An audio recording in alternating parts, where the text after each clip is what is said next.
అందరికీ నమస్కారం. నేను మీ కిరా కార్పేని. మెరుపు తీగ అప్పుడప్పుడు కనబడే వ్యక్తి, గతంలో ఓడిపోతే సన్యాసం తీసుకుంటా అని సవాల్ విసిరి మళ్ళీ ఓడిపోయావు కదా ఏంటి అంటే నేను సవాలు విసిరాను, మీరు కరెక్ట్గా పట్టుకోలేదు అని చెప్పి జోకులు వేసినటువంటి వ్యక్తి అనిల్ కుమార్ యాదవ్. గతంలో అతను మాట్లాడినటువంటి భాష చిత్ర విచిత్రంగా ఉండేది. మరి అడగక ముందే ప్రెస్ మీట్లు పెట్టే వ్యక్తి, అరుస్తూ ముందుకు దూకే వ్యక్తి అనిల్ కుమార్ యాదవ్ పార్టీ ఓడిపోయిన తర్వాత అరాకొర 2 సార్లు 3 సార్లు కనబడినాడు. ఒకసారి ప్రశాంతి రెడ్డి గారి గురించి ప్రసన్న కుమార్ రెడ్డి అనుచిత వ్యాఖ్యలు చేసినప్పుడు, మహిళను కూడా చూడకుండా దౌర్భాగ్యంగా మాట్లాడినప్పుడు ఆయన్ని వెనక వేసుకొచ్చినటువంటి వ్యక్తి అనిల్ కుమార్ యాదవ్. మళ్ళీ అప్పుడప్పుడు కనబడతాడు, మళ్ళీ ఆడకపోతాడో తెలియదు. ఎవరన్నా మ్యాజిక్ చేస్తున్నారా అనిల్ కుమార్ యాదవ్ కనబడకుండా అంటే మనకు తెలియదు. అది గట్టిగానే సంపాదించుకున్నాడు, ఆస్తులు గట్టిగానే ఉన్నాయి. మరి వచ్చాడు, మరి ఏం మాట్లాడుతున్నాడో ఒకసారి విందాం.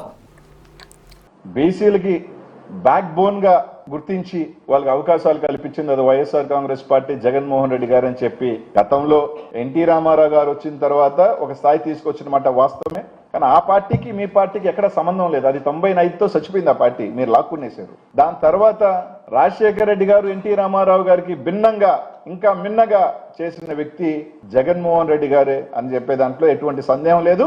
దాంట్లో చర్చకి ఎప్పుడు ఎక్కడైనా మేము సిద్ధమని చెప్పి తెలియజేస్తా ఉన్నాం. ఇక్కడ అనిల్ కుమార్ యాదవ్ మాట్లాడుతున్నాడు, బీసీలకి ప్రాతినిధ్యం ఇవ్వనటువంటి పార్టీ, బీసీలు తొక్కేసేటువంటి పార్టీ, బీసీలకి ఆదరణ లేనటువంటి పార్టీ తెలుగుదేశం పార్టీ అంటున్నాడు. బీసీలకి ఎక్కడ కూడా ఆదరణ ఉండదు, బీసీలు ఎక్కడ నిలబెట్టరు, ఎక్కడ టికెట్లు ఇవ్వరు అని అనిల్ కుమార్ యాదవ్ మాట్లాడుతున్నాడు. కానీ వైఎస్ఆర్సీపీ మాత్రం బీసీలకు మాత్రం అత్యున్నత స్థానం ఇస్తుందంట. దానికి ఆయనే ఉదాహరణ, దానితో పాటు చర్చకొస్తాడంట. అనిల్ కుమార్ యాదవ్ గుర్తుపెట్టుకో, నేను సూటిగా ఇప్పుడు నిన్ను ప్రశ్నిస్తున్నా, దానికి సమాధానం చెప్పు. Civil aviation central minister Kinjarapu Rammohan Naidu గారు బీసీ, ఏపీ టీడీపీ అధ్యక్షులు పల్లా శ్రీనివాస్ గారు BC, AP assembly speaker Chintakayala Ayyanna Patrudu గారు BC, minister for agriculture, cooperation, marketing, animal husbandry, dairy development and fisheries Kinjarapu Atchannaidu గారు BC, minister for mines and geology, excise Kollu Ravindra గారు BC, minister for housing, information and public relations Kolusu Parthasarathy గారు BC, minister for revenue, registration and stamps అనగాని సత్యప్రసాద్ గారు BC, minister for BC welfare, economically weaker sections welfare, handlooms and textiles K Savitha గారు BC, minister for factories labour Vasamsetti Subhash గారు BC, minister for MSME Kondapalli Srinivas గారు BC, Beda Ravichandra గారు MLC Nellore BC, రీసెంట్గా MLC పదవిని దక్కించుకున్నటువంటి రమాదేవి గారు కూడా బీసీ. ఎంతమంది బీసీలు ఉన్నారు. సెంట్రల్ మినిస్టర్ నుంచి ఎమ్మెల్సీ దాకా స్టేట్ క్యాబినెట్ ర్యాంకుల్లో కూడా అత్యున్నత స్థానంలో చాలామంది బీసీలు ఉన్నారు. వీళ్ళెవరూ బీసీలు కాదా? నీ కళ్ళేమన్నా కాకులు పట్టుకుపోయాయా? చెవులేమన్నా చేతబడి చేశారా? వీళ్ళెవరూ బీసీ కాదా? నెల్లూరు జిల్లాలో బీసీ కొరత ఎవరికి ఇవ్వట్లేదు అంటున్నావు. బేదా రవిచంద్ర గారు బీసీ కాదా? ఆయన ఎమ్మెల్సీ కాదా? ఇప్పుడు వీళ్ళందరూ ఎవరు? సవిత గారు ఎవరు? కొలుసు పార్థసారథి గారు ఎవరు? అనగాని సత్యప్రసాద్ గారు ఎవరు? కొండపల్లి శ్రీనివాస్ గారు ఎవరు? కొల్లు రవీంద్ర గారు ఎవరు? అచ్చెయ్య నాయుడు గారు ఎవరు? వీళ్ళందరూ బీసీలే. బీసీలని ఆకాశంలో పెట్టి అగ్ర తాంబూలం అందించే ఏకైక పార్టీ ఏదన్నా ఉంది అంటే అది తెలుగుదేశం పార్టీ. నారా చంద్రబాబు నాయుడు గారు బీసీలకి అత్యున్నత స్థానం అందిస్తూ ఉంటాడు. ఇదే ఉదాహరణ. వీళ్ళందరూ బీసీ. నేను చెప్పేది కాదు కదా. నారా చంద్రబాబు నాయుడు గారు కూటమి సాక్షిగా వదిలినటువంటి క్యాబినెట్ మినిస్టర్ లిస్టు చూడు, వీళ్ళందరూ బీసీలే కదా. మరి దాని గురించి ఎందుకు మాట్లాడవు నువ్వు? ఎందుకు నువ్వు రెచ్చగొట్టే ప్రసంగాలు చేస్తున్నావు? నువ్వు చర్చకి సిద్ధమా? నాది నెల్లూరే, నీది నెల్లూరే, ఇద్దరు నా చర్చ కూర్చున్నావు, ఇద్దరు మాట్లాడుకున్నావురా. ఎవరిది బీసీల పార్టీ? ఎవరు బీసీలకు ఎక్కువ ఆదరణ ఇస్తారు, ఎవరు ఎక్కువ అభిమానిస్తారో తెలుసుకున్నావురా. నువ్వు ఇస్కాన్ ఇల్లు దగ్గర నుంచి తమిళనాడుకి వెళ్ళి దాక్కోవడం కాదు.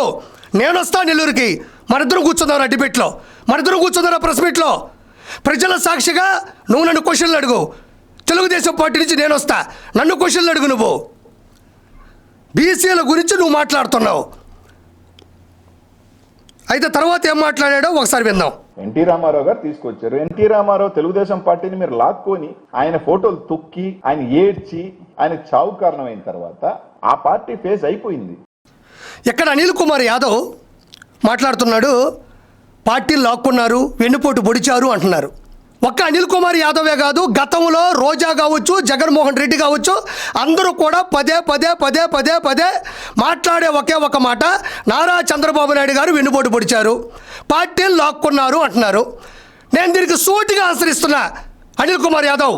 మరి 1995 సెప్టెంబర్ 1వ తారీఖున అప్పటికే గెలిచిన శాసనసభ్యుల మద్దతుతో నారా చంద్రబాబు నాయుడు గారు ముఖ్యమంత్రిగా ప్రమాణం చేసి అధికారంలోకి వచ్చారు. ఇది వాస్తవం. దానికి మీరనే మాట నారా చంద్రబాబు నాయుడు గారు పార్టీలు లాగేసుకున్నారు, వెన్నుపోటు పొడిచారు అంటున్నారు. మరి అలాంటి వ్యక్తి తదుపరి వచ్చిన ఎలక్షన్స్లో అంటే 1999 ఆంధ్రప్రదేశ్ ఎలక్షన్స్లో ప్రత్యక్ష రాజకీయాల్లో ఆయన ముఖ్యమంత్రి అభ్యర్థిగా తెలుగుదేశం పార్టీ నుంచి నిలబెడితే 180 సీట్లతో అఖండ మెజారిటీతో అప్పటి అతిపెద్ద ఆంధ్ర రాష్ట్ర అసెంబ్లీలో అడుగుపెట్టారు. వెన్నుపోటు పొడిచిన వ్యక్తి అయితే, పార్టీ లాగేసుకున్న వ్యక్తి అయితే, మోసం చేసిన వ్యక్తి అయితే తదుపరి ఎలక్షన్స్లో నారా చంద్రబాబు నాయుడు గారిని జనాలు ఓడించారు కదా. అప్పుడు అవి ఈవీఎం మిషన్లు కూడా కాదు, అదే పార్టీ నుంచి, అదే జెండా నుంచి, అదే అజెండా నుంచి, అదే సింబల్ నుంచి 180 సీట్లతో ముఖ్యమంత్రి అభ్యర్థిగా అసెంబ్లీలో కూర్చున్న చరిత్ర నారా చంద్రబాబు నాయుడు గారిది. మరి తప్పు చేసిన వ్యక్తి అయితే మరుసటి ప్రజలే ఓట్లేసి గెలిపించిన ఎలక్షన్స్లో ఎందుకు ఓడించలేదు? ఎమ్మెల్యేగా ఎందుకు ఓడించలేదు? ఎందుకంటే అప్పటి పరిస్థితులు, అప్పటి పద్ధతులు, అప్పుడు జరిగినటువంటి విధానాలు అప్పటి ప్రజలకి, అప్పటి పార్టీలకి, అప్పటి నాయకులకి, అప్పటి వార్తాపత్రికలకి, ముఖ్యంగా నీకు కూడా తెలుసది. కాకపోతే ఏదో అనేయాలి, ఏదో మాట్లాడేద్దాం, జనాలు వినేస్తారు. మీరు 1995 నుంచి 2026 వరకు రకరకాల పార్టీలు, రకరకాల నాయకులు, రకరకాల పత్రికలు పదే పదే ఈ మాట మీరు అంటూనే ఉన్నారు, ఆయన వింటూనే ఉన్నారు. ఇప్పటికి 4 సార్లు ముఖ్యమంత్రి అయ్యారు. తర్వాత 3 సార్లు 1995 తీసేద్దాం, తర్వాత 3 సార్లు ముఖ్యమంత్రి అయ్యారు. మీరు అంటూనే ఉన్నారు, ఆయన వింటూనే ఉన్నారు, ఆయన గెలుస్తూనే ఉన్నారు, ఆంధ్ర రాష్ట్ర భవిష్యత్తుని మారుస్తూనే ఉన్నారు. దీనికి సమాధానం చెప్పు. ప్రజలు ఎందుకు 1999 ఎలక్షన్స్లో 180 సీట్లతో నారా చంద్రబాబు నాయుడు గారిని ముఖ్యమంత్రిగా గెలిపించి అసెంబ్లీలో ఎందుకు కూర్చోబెట్టారు? ప్రజలు అమాయకులా? ప్రజలు తిరగబడితే, ప్రజలు ఎగబడితే, ప్రజలు కోప్పడితే ఎలా ఉంటుందో 2024 ఎలక్షన్స్లో మీకు బాగా తెలుసు. ప్రజలు ప్రేమిస్తే, ప్రజలు నమ్మితే, ప్రజలు గొప్ప వ్యక్తి కావాలనుకుంటే 1999 ఎలక్షన్స్ రిజల్టే దానికి కారణం. నేను చాలామందికి ఆన్సర్ ఇస్తున్నా. దీన్ని దీటుకునే శక్తి ఎవరికైనా ఉందా? దీనికి రిప్లై ఇచ్చే శక్తి ఎవరికైనా ఉందా? మాట్లాడుతూ ఉంటే వింటూ ఉంటాం అనుకుంటున్నారా? మా దగ్గర లేదా సమాధానం, మా దగ్గర లేదా జవాబు. అయితే ఇదే అనిల్ కుమార్ యాదవ్ ఏం మాట్లాడుతున్నాడో మళ్ళీ విందాం. మీది 95 నుంచి మీ పార్టీ, 95 నుంచి మీరు ఏం చేశారో చెప్పండి, వింటాం.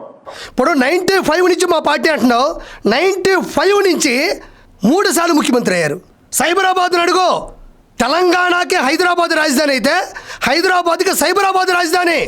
పెట్టుబడులు, ఆదాయం గొప్పగా చెప్పుకోవడానికి ఆయన ప్రవేశపెట్టిన పథకాలు, మహిళలకి ఆయన చూపించినటువంటి, ఆయన ఇచ్చినటువంటి సెక్యూరిటీ, 90 నుంచి ఏం చేశారు అనేది నేను అడగడం ఎందుకు, నేను చెప్పడం ఎందుకు?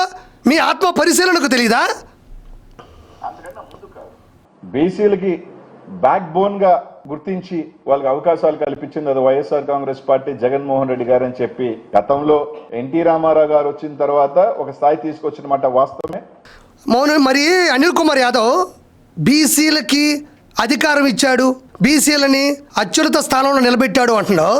బీసీల మీద అంత గౌరవం ఉన్న వ్యక్తి అయితే అమర్నాథ్ గౌడ్ వాళ్ళు అక్కడే ర్యాగింగ్ చేస్తున్నారు, పట్టపగలు మిట్ట మధ్యాహ్నం నడి రోడ్డు మీద అని మొత్తుకుంటే వాళ్ళని మందలించకుండా, వాళ్ళని లోపల తొయ్యకుండా, ఆ ఆడబిడ్డకు రక్షణ ఇవ్వకుండా వాళ్ళ తమ్ముడిని, ఏదైతే అమర్నాథ్ గౌడ్ అనే ఒక అబ్బాయి ఉంటాడు, ఒక చిన్న కుర్రాడు అమాయకుడు, ఆ పిల్లోడి మీద పెట్రోల్ పోసి కాల్చి చంపేశారు మీరు.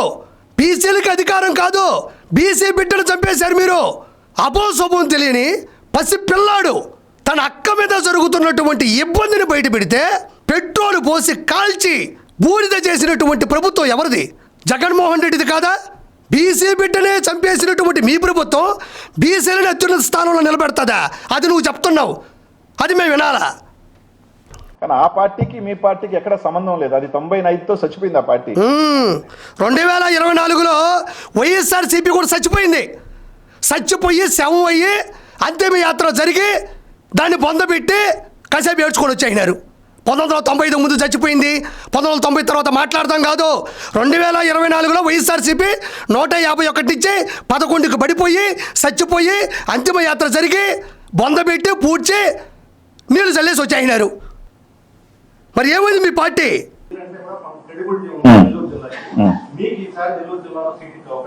నేను ఒకటే చెప్తానబ్బా, జగన్మోహన్ రెడ్డి గారు నన్ను పోయినసారి పార్లమెంట్కి పోటీ చేయాలన్నాడు. ఎస్, పోయినాను. నర్సరావుపేట పోయి పోటీ చేయమన్నాడు, చేశాను. ఈసారి జగన్మోహన్ రెడ్డి గారు ఎక్కడ పోటీ చేయమన్నా చేస్తా. ఇక్కడ చూడండి అయ్యా, అనిల్ కుమార్ యాదవ్ అంట అన్న నర్సరావుపేటలో పోటీ చేయమన్నాడంట. పోటీ చేశాను, మళ్ళీ ఓడిపోయారని చెప్పట్లా, మొహం చూపించలేడు, చెప్పలేడు. మళ్ళీ పర్సెంటా 1% బుల్లెట్ దిగిందా లేదా, పౌరుషం రోషం మీసం మేలేయడం తొడగొట్టడం, నాది పల్నాటి పౌరుషం. అన్న ఆదేశాలతోనే అన్న చెబితేనే నర్సరావుపేటకి లోక్సభ స్థానం నుంచి పోటీ చేస్తే 159,729 ఓట్ల తేడాతో ఓడిపోవడం జరిగింది మహానుభావుడు. మళ్ళీ చెప్తున్నాడు ఈయన, అన్న ఆదేశిస్తే అన్న చెబితే నేను ఎక్కడైనా పోటీ చేస్తానంటున్నాడు. నీకు ఆంధ్ర రాష్ట్రంలో ఇంకా పుట్టగతులు లేవు. నువ్వు ఎమ్మెల్యేగా నిలబడ్డా, ఎమ్మెల్సీగా నిలబడ్డా, వార్డు మెంబర్గా నిలబడ్డా, నువ్వు ఎంపీగా నిలబడ్డా నీకు ఓట్లు వేసే పరిస్థితుల్లో జనాలు లేరు. అన్న చెబితే ఎక్కడికైనా వెళ్తాన్నావు కదా, తమిళనాడుకి వెళ్ళు, అక్కడ కూడా 39 ఎంపీ స్థానాలు ఉన్నాయి. Arani, Arakkonam, Erode, Karur, Cuddalore, Kanniyakumari, Kallakurichi, Kanchipuram, Krishnagiri, Coimbatore, Chidambaram, Chennai north, Chennai south, Chennai central, Tiruvallur, Tiruvannamalai, Tiruppur, Tiruchirappalli, Tirunelveli, Thanjavur, Thoothukudi, Tenkasi, Theni, Dharmapuri, Dindigul, Nagapattinam, Namakkal, Nilgiri, Perambalur, Pollachi, Madurai, Mayiladuthurai, Ramanathapuram, Viluppuram, Virudhunagar, Vellore, Sri Perumbudur, Sivaganga, Salem 35 MP స్థానాలు ఉన్నాయి. అక్కడికి వెళ్ళి పోటీ చేయి. అక్కడ కూడా అన్నకు నచ్చలేదనుకో, అన్న ఆదేశాల మేరకు కర్ణాటక వెళ్ళు, అక్కడ 28 ఎంపీ స్థానాలు ఉన్నాయి. Bengaluru north, Bengaluru south, Bengaluru rural, Bengaluru central, Uttara Kannada, Dakshina Kannada, Chikkodi, Chikkaballapur, Chitradurga, Chamarajanagar, Koppal, Kolar, Mysore, Raichur, Mandya, Bijapur, Bidar, Bagalkot, Ballari, Belgaum, Haasan, Haveri, Dharwad, Davangere, Tumakuru, Udupi, Chikkamagaluru, Shimoga, Gulbarga 28 స్థానాలు ఉన్నాయి. అక్కడ పోటీ చేయి. లేదు అక్కడ కూడా కుదరలేదు, అన్నకు నచ్చలేదు అంటే అన్న ఆదేశాల మేరకు కేరళ ఇల్లు, అక్కడ 20 ఎంపీ స్థానాలు ఉన్నాయి. అలప్పుజ, అలత్తూరు, అట్టింగల్, కన్నూరు, కాసరగోడు, కొల్లాం, కొట్టాయం, కోజికోడ్, పాలక్కాడ్, పతనతిట్ట, పొన్నాని, మలప్పురం, మావేలికర, వడకర, వైనాడ్, త్రిశూర్, తిరువనంతపురం, చలకడు, ఇడుక్కి, ఎర్నాకుళం 20. ఆడ పోటీ చేయడం కుదరలేదు, అన్నకు నచ్చలేదు అంటే అన్న ఆదేశాల మేరకు తెలుగు రాష్ట్రమైనటువంటి తెలంగాణకు రా. ఇక్కడ 17 ఎంపీ స్థానాలు ఉన్నాయి. ఆదిలాబాద్, భువనగిరి, చేవెళ్ళ, హైదరాబాద్, జహీరాబాద్, ఖమ్మం, కరీంనగర్, మెదక్, మల్కాజ్గిరి, మహబూబ్ నగర్, మహబూబాబాద్, నల్గొండ, నిజామాబాద్, నాగర్ కర్నూల్, పెద్దపల్లి, సికింద్రాబాద్, వరంగల్ 17 స్థానాలు. ఎక్కడ కూడా కుదరలేదు. అన్న ఆదేశాలు అంతకు మించున్నాయనుకో 80 స్థానాలు ఉండేటువంటి యూపీకి వెళ్ళు, లేదంటే మహారాష్ట్రకి వెళ్ళు. రకరకాల రాష్ట్రాలు ఉన్నాయి. ఎక్కడో ఇక్కడ పోటీ చేయి. నువ్వు ఎక్కడ పోటీ చేసినా గెలవు. ఎందుకంటే నోరు మంచిదైతే ఊరు మంచిది అవుతుంది. నీ నోరు నాగార్జునసాగర్ డోరు రెండు ఒకటే. నాగార్జునసాగర్ డోరు లేపితే నీళ్లు వచ్చేస్తాయి, నీ నోరు తెరిస్తే బూతులు వస్తాయి, ఎటకారం వస్తుంది, అవహేళన వస్తుంది, అనుచిత వ్యాఖ్యలు వస్తాయి. నీకెవరు ఓట్లు వేయరు, నువ్వు గెలిచే పరిస్థితే లేదు. మళ్ళీ ఏదో చెప్తున్నావు, నా రాజకీయ భవిష్యత్తు అయిపోవచ్చు. అయిపోయింది నీ రాజకీయ భవిష్యత్తు. జగన్మోహన్ రెడ్డి నీకు ఎమ్మెల్యే టికెట్ ఇచ్చినా, ఎంపీ టికెట్ ఇచ్చినా, నీకు ఏ టికెట్ ఇచ్చినా నువ్వు నిలబడ్డా నువ్వు ఓడిపోవడం ఖాయం. నువ్వెందుకో ముందుగానే భవిష్యత్తు తెలిసిపోయినట్టు చెప్తున్నావు. నీ భవిష్యత్తు ప్రజల చేతుల్లో ఉంది. ప్రజలు ఎప్పుడో నిన్ను ఖతం చేశారు, నీకు లేదు. ఇంకా అన్న ఆదేశాల మేరకు వెళ్తాను, బీసీలను దొక్కేస్తున్నారు, ఇవన్నీ జనాలకు తెలుసు. ఓడిపోతే సన్యాసం తీసుకుంటానన్నావు. ఎందుకు తీసుకో సన్యాసం?